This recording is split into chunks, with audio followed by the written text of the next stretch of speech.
Wardrobe for the Bass Tour Anglers podcast provided by Koppel Outfitters. Go have an adventure. Visit them online at www.koppeloutfitters.com and on social media at Koppel Outfitters.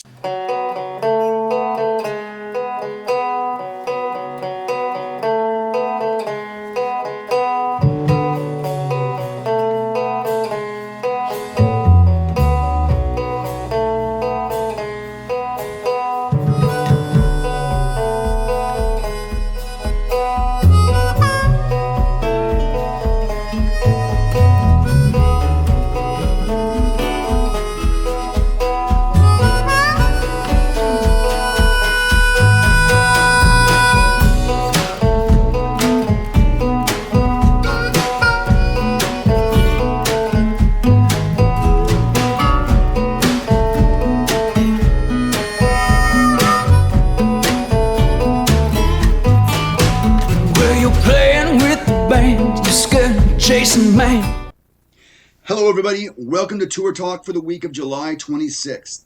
Tacticam fisheye cameras make this podcast possible. Tacticam, this is the company that offers high-resolution action cameras for about half the cost of what the other guys charge. Tacticam also has a full lineup of accessories, including a replaceable lens system that allows you to go from a standard lens to a wide-angle 180-degree view or to a mini zoom. If you are new here, please remember to subscribe to our YouTube channel and leave us a comment if you're so inclined. We are proud to announce that the Western Fishing Network, our parent company, is now the Western representative for Ducket Fishing. You know these guys, the strongest pro staff in all of tournament bass fishing, and a lineup of rods, reels, and baits designed by these very same pros. If you have any questions about the Ducket Fishing lineup of pro-driven products, send us a DM on Instagram or go to our website, basstouranglers.com, and drop us an email. We'll get you a quick answer on that. John Cox, you are professional bass fishing's marathon man. You fished 3 major tours this season, qualified for the Bassmaster Classic. You have a 46-point cushion to qualify for the Red Crest on the Major League Fishing Bass Pro Tour, and you're currently in 105th place on the Tackle Warehouse Big 5 Pro Circuit. And let us not forget, you're also currently in 4th place on the Bass Tour Anglers podcast Angler of the Year standings, an award that pays nothing but comes with a nice trophy. John, you have amazed us so much in the bass fishing world that your name itself has become a verb. That guy or girl really John Coxed that task, meaning he or she completed something that others who were not John Cox would find impossible. Let us ponder that for a second. Neil Armstrong became the first human to step on the moon. He really John Coxed that moonwalking thing. We've enjoyed watching you squeeze these events in all season. It's been fun following your Instagram posts from all over the country. We appreciate you making the 21-hour drive from the Classic at Ray Roberts in northern Texas straight through to the Potomac River so you could squeeze a little practice in for that next event. And I have a good source that says even Luke Duncan forgives you for missing that Classic show. So you got that going for you, which is nice.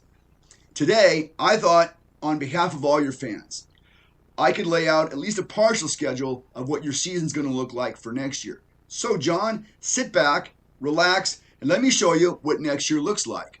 The good news is that your season doesn't start until January 27th, which means you have the first 3 weeks of 2022 to work in some Opens or a Toyota Series event.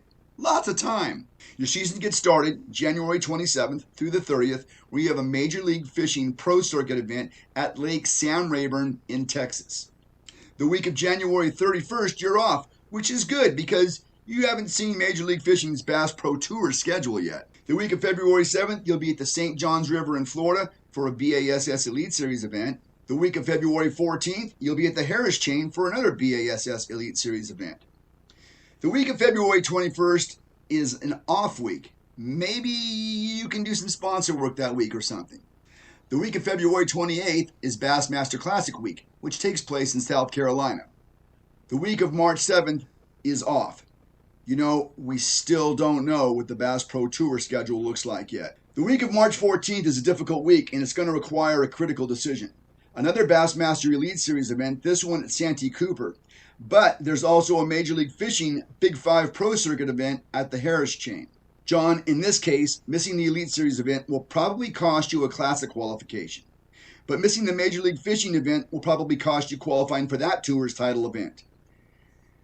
Decisions.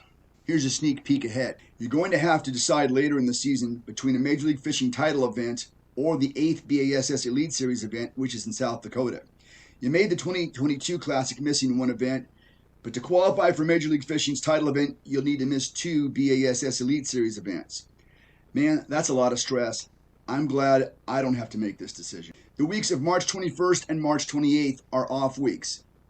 Maybe a little rest? The week of April 4th, you're at a BASS Elite Series event at Lake Chickamauga. The week of April 11th is another week off. Maybe you could take up baking or knitting or something like that. The week of April 18th, the Major League Fishing Pro Circuit is at Pickwick Lake. And then you get some real time off. The weeks of April 25th and May 2nd are off weeks. Maybe a little family vacation. The week of May 9th, you're at Lake Guntersville for the Major League Fishing Pro Circuit event. The next week, May 16th, you're back in Texas for the BASS Elite Series event on Lake Fork. The week of May 23rd is another off week. What to do? The week of May 30th is a question mark. On the BASS Elite Series schedule, it is simply listed as TBA, a mystery event, just like the old Bass Club days. There is speculation that it will be in Alabama, halfway between Texas and the northern swing states that will be coming into play in a few weeks. The week of June 6th is another off week. Who knows, maybe you can John Cox this week and find an event to fish. See how I work that in there? It's a verb. The week of June 13th is the Major League Fishing Big 5 Pro Circuit event at the James River. The weeks of June 20th, 27th, and July 4th are off weeks. See, there is some time in your schedule for other events.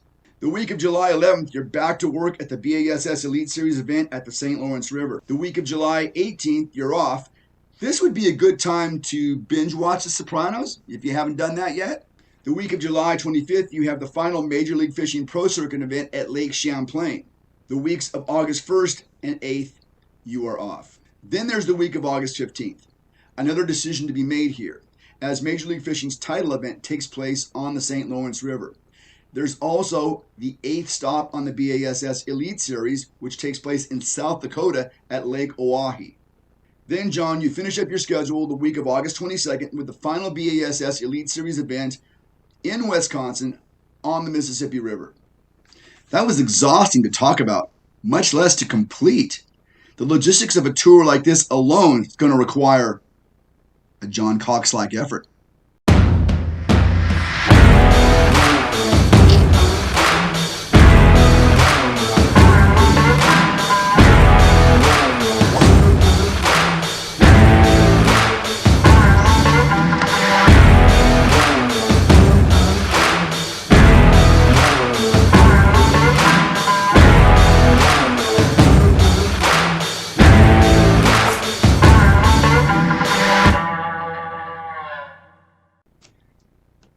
In other news, it is cut time for 2 of this country's most prestigious tours. Major League Fishing's Bass Pro Tour and the BASS Elite Series each have to make room for the next wave of qualifying anglers.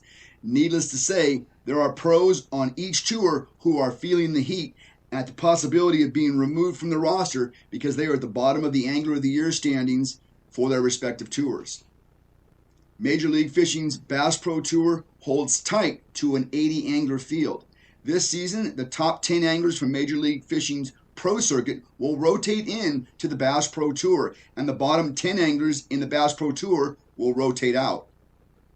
A quick look at the Major League Fishing Pro Circuit Angler of the Year standings reveals that 5 of the top 10 pros are already Bass Pro Tour regulars, which would mean that we would only see 5 new faces on the Bass Pro Tour in 2022.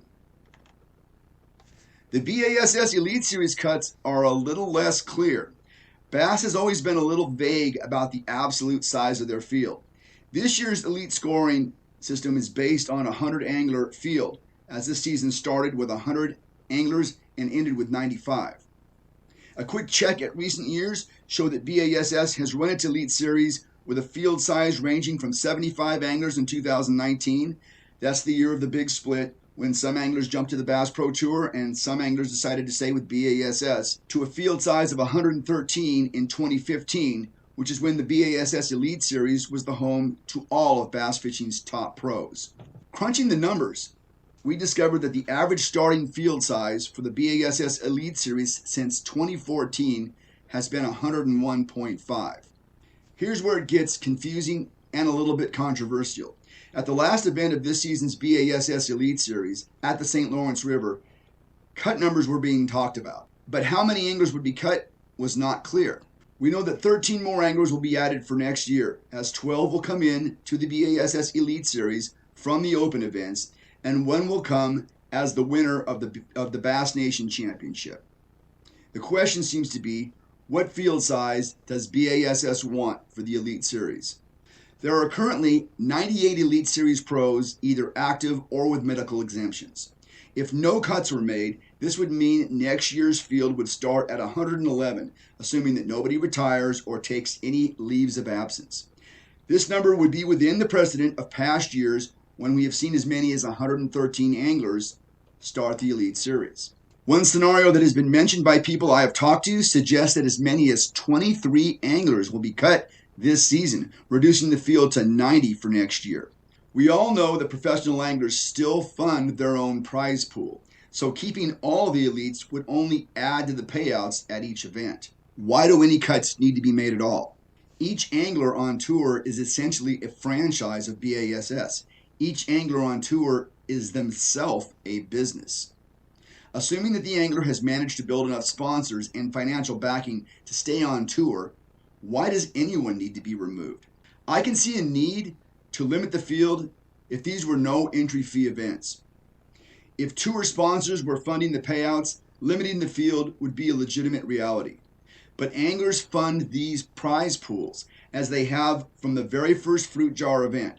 So cap the field at 125 anglers. Allow 111 to start this next season. That would add $55,000 to the prize pool at every event.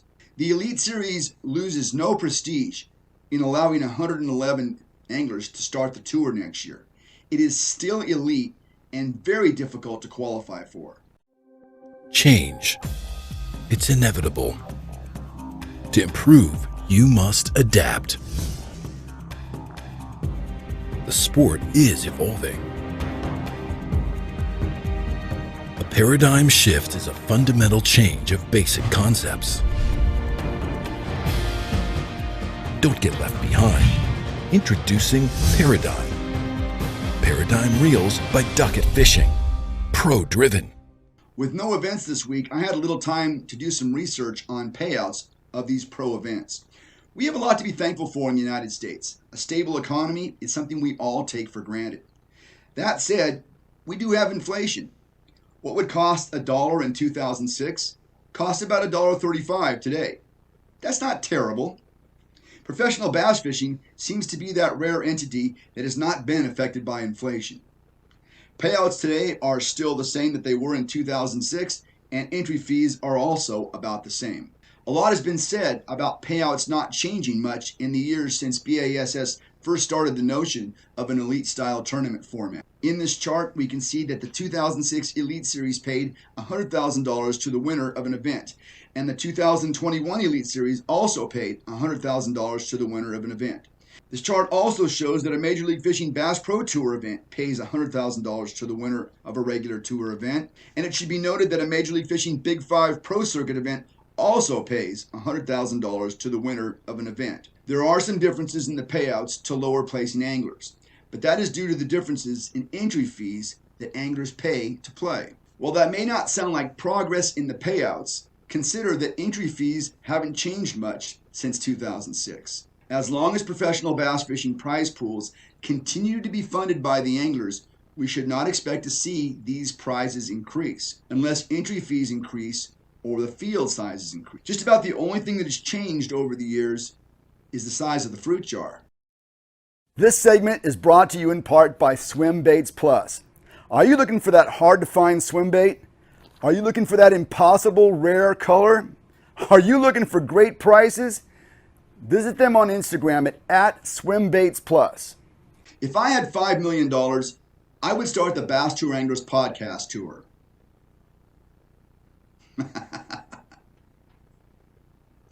But seriously, this tour would feature 5 events, no entry fee, all in the fall, starting in September after all the major tours are finished. These would all be no shad spawn, no bass spawn, lake turning over events. The kind of events that really require an angler to go out and find those fish. 20 anglers would be invited. We would take the top 8 BASS Elite Series anglers in AOY points.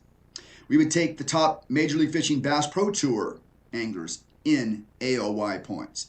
We would take the Major League Fishing Big 5 Pro Circuit Angler of the Year. We would take the National Professional Fishing League Angler of the Year. And we would take 2 wild cards. This year, I would take John Cox. He is a 2-time winner on the NPFL Tour. He's just absolutely dominated in those 2 events. And how many times do you find anybody that wins more than 1 time on a tour? John would be one of my wild cards for this season. I would also take Dakota Hebert. He is the runaway leader for the Bass Tour Anglers Podcast Angler of the Year race. He is dominating because he fishes so much. And that would get him in as a wild card in our tour. The Bass Tour Anglers Podcast Tour would take all the best elements from all the tours. We would count your day's best 5 fish. We would use the BASS Texas Fest format, having official weigh the catch in the boat and immediately releasing the fish. We would use Major League Fishing Score Tracker to update every angler of the most recent catches. We would break the day down into 3 2.5-hour periods with 15-minute breaks in between.